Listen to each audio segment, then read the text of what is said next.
Hai guys, saya baru saja melihat cuplikan video dua orang guru SMA Cimaringga yang memberikan berbagai informasi tentang kasus yang sedang viral ya berkaitan dengan SMA Cimaringga. Nah, dari sekian banyak yang disampaikan oleh guru, ada penggalan statement yang menarik. Nah, silakan teman-teman perhatikan. Jika memang ibu guru ini sedang diwawancarai oleh wartawan atau sedang ditanya oleh masyarakat umum,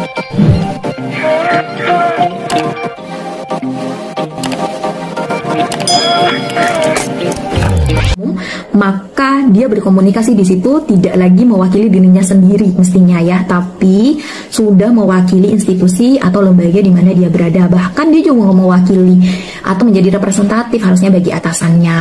Nah, sebaiknya menghindari opini-opini apalagi yang dibumbui emosional gitu. Opini pribadi yang bisa menjatuhkan pimpinan itu memang tidak baik, tidak etis ya, karena ini bisa menjadi bumerang bagi institusi sendiri, akan merusak reputasi.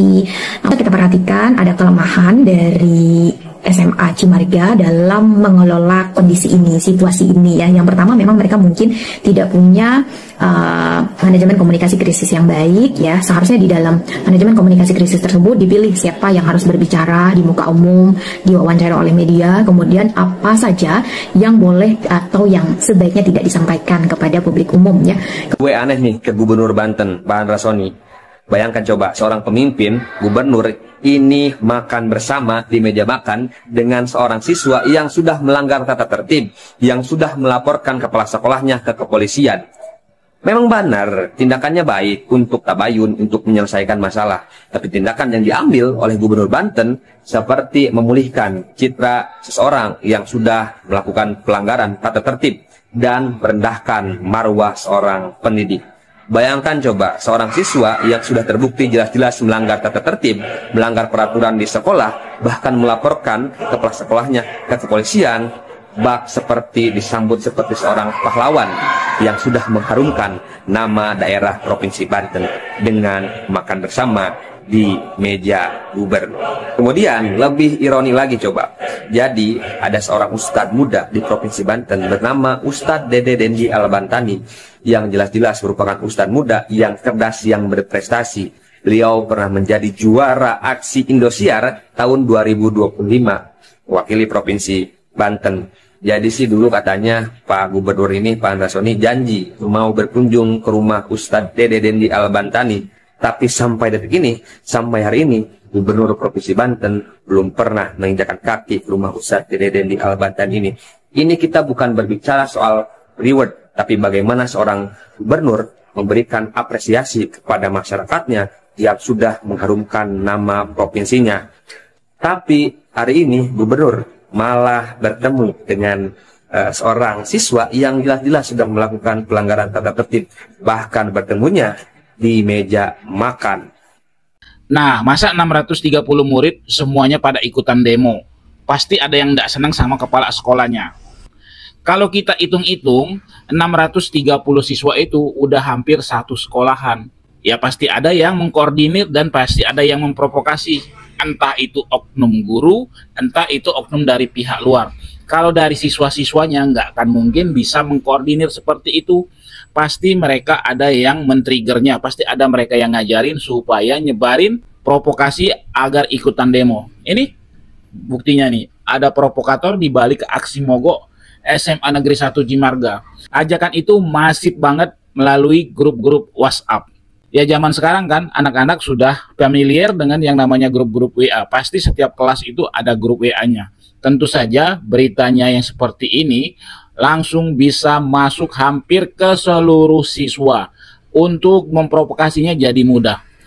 Tinggal dicek aja satu persatu, pasti ketahuan tuh asal-usul beritanya dari mana. Nanti ketahuan apakah itu ada oknum guru yang bermasalah dengan kepala sekolah, baik itu urusan pribadi atau urusan pekerjaan, yang ujung-ujungnya melibatkan 630 siswa.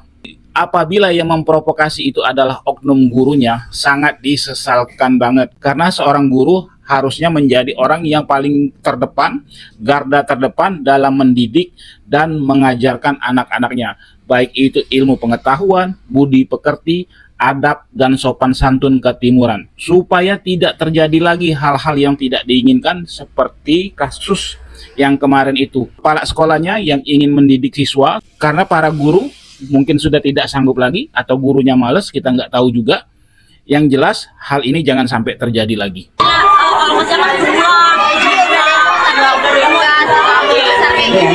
Dari apa yang gua tahu ya, dari pengalaman gua sekolah yang namanya kesiangan, gerbang ditutup, nggak boleh masuk dan disuruh pulang. Kayaknya emang begitu deh, harusnya deh.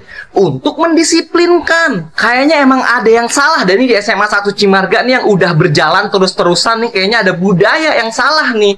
Makanya ketika datang satu orang yang emang strict sama peraturan, yang emang tegas sama peraturan, dimusuhin, dianggap salah, dianggap ini, dianggap killer, dianggap jahat. Makanya bisa-bisanya statement kayak gitu keluar dari muridnya. Mungkin karena selama ini mereka tuh sekolah terlalu nyaman. Makanya ketika ada murid yang dihukum karena melakukan pelanggaran, mereka kaget dan sama-sama nggak terima.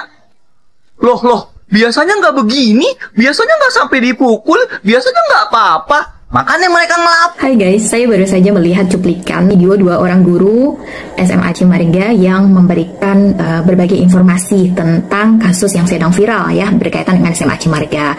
Nah, dari sekian banyak yang disampaikan oleh guru, ada penggalan statement yang menarik. Nah, silakan teman-teman perhatikan. Jika memang ibu guru ini sedang diwawancarai oleh wartawan atau sedang ditanya oleh masyarakat umum, maka dia berkomunikasi di situ tidak lagi mewakili dirinya sendiri mestinya ya, tapi sudah mewakili institusi atau lembaga di mana dia berada. Bahkan dia juga mewakili atau menjadi representatif harusnya bagi atasannya.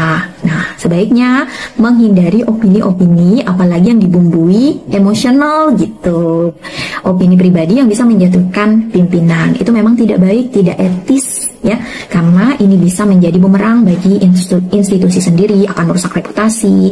Nah, kita perhatikan ada kelemahan dari SMA Cimarga dalam mengelola kondisi ini, situasi ini ya. Yang pertama memang mereka mungkin tidak punya manajemen komunikasi krisis yang baik ya. Seharusnya di dalam manajemen komunikasi krisis tersebut dipilih siapa yang harus berbicara di muka umum, diwawancara oleh media, kemudian apa saja yang boleh atau yang sebaiknya tidak disampaikan kepada publik umum ya.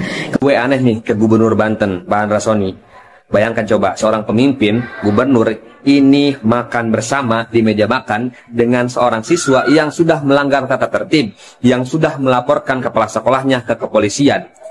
Memang benar, tindakannya baik untuk tabayun, untuk menyelesaikan masalah. Tapi tindakan yang diambil oleh Gubernur Banten seperti memulihkan citra seseorang yang sudah melakukan pelanggaran tata tertib dan merendahkan marwah seorang pendidik.